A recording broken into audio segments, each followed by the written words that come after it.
Vamos a comenzar con la primera parte ya propiamente de los algoritmos de inteligencia colectiva y vamos a ver los algoritmos evolutivos, los algoritmos de computación evolutiva y particularmente en esta clase nos vamos a dedicar más a los denominados algoritmos genéticos. Ya vamos a ver un poquito más adelante qué diferencia los algoritmos genéticos de otros algoritmos de computación evolutiva. Pero por lo pronto esa es la parte que nos toca ahora. Hace 200 años había una gran confrontación entre dos ideas, entre dos formas de analizar la naturaleza. La reinante, que era la visión creacionista, donde todas las especies de la naturaleza habían sido creadas como tales, sin más, y había otra idea que empezó a surgir, que era de que las especies se habían ido modificando con el tiempo. No necesariamente que no habían sido creadas, pero al menos empezó a surgir alguna evidencia, algunos fósiles y algunas particularidades de que había habido cambios, de que los animales no habían sido iguales siempre a lo largo de los miles y miles de años. En particular, había un investigador, Lamarck, que propuso que el cuello de las jirafas no había sido siempre largo. Había en algún tiempo remoto algún tipo de jirafas de cuello más corto que según él habían hecho un esfuerzo y habían estirado un poco su cuello, lo habían estirado y eso se había transmitido a sus hijos, que ya nacieron con el cuello un poco más largo e hicieron nuevamente un esfuerzo. ¿Por qué? Porque había unas ramas de árboles que le permitían alimentarse y tener alguna ventaja en relación a otras especies y que estaban altas, entonces se seguían estirando, seguían haciendo un esfuerzo y se seguían estirando.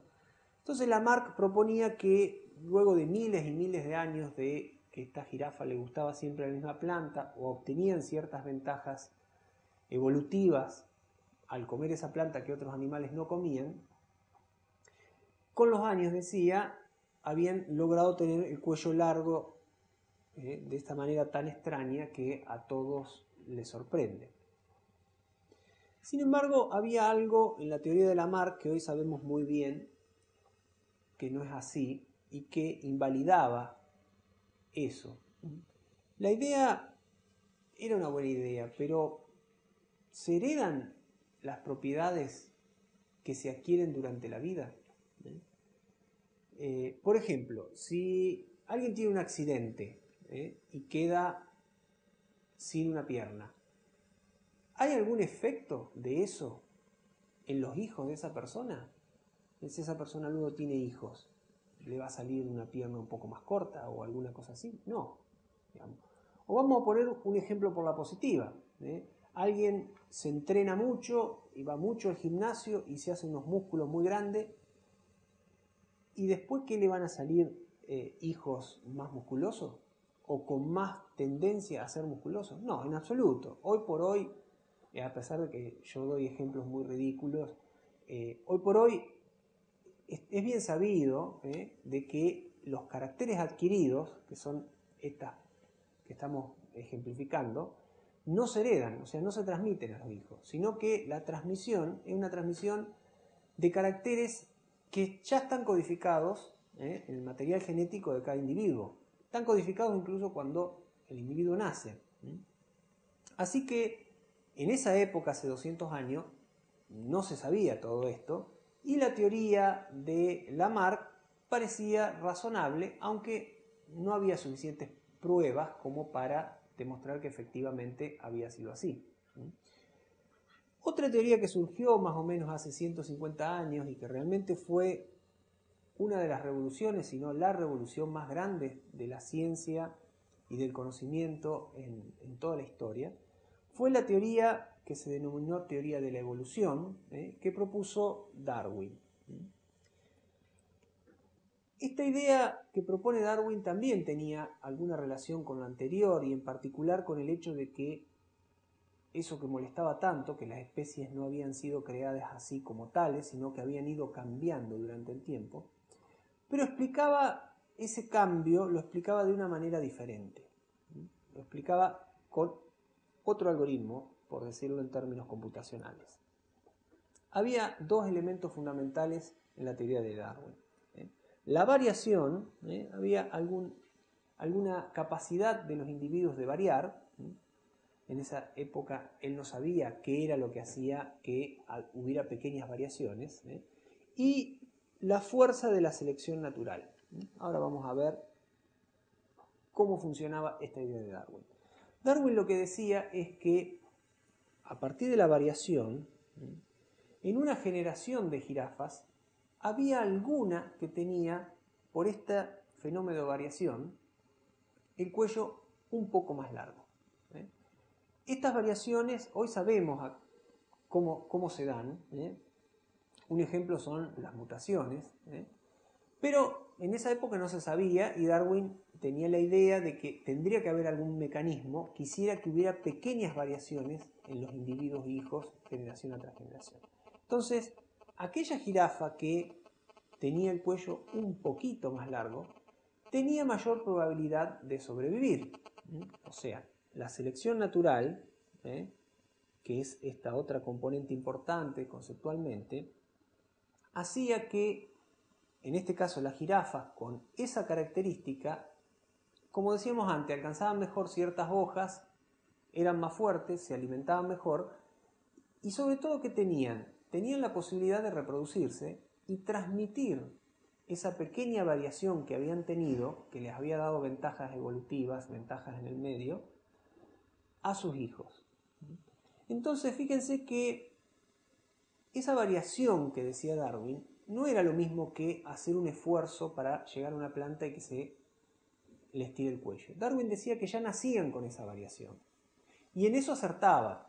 Actualmente sabemos que esas variaciones con las que uno ya nace, esas pequeñas modificaciones, que no son exactamente lo mismo que juntar el material del padre y de la madre, el material genético, esas pequeñas variaciones sí se transmiten a los hijos. Entonces, esta idea cambió toda la concepción y durante muchos años se confrontó con la idea de Lamarck, pero finalmente con toda la evidencia que recolectó Darwin, con todo lo que por supuesto se demostró años y años después, fue realmente la teoría que se consolidó y que permitió explicar esta idea de la evolución, de cómo las especies, los animales, nosotros incluidos, fueron cambiando poco a poco durante el tiempo, pero en un sentido poblacional.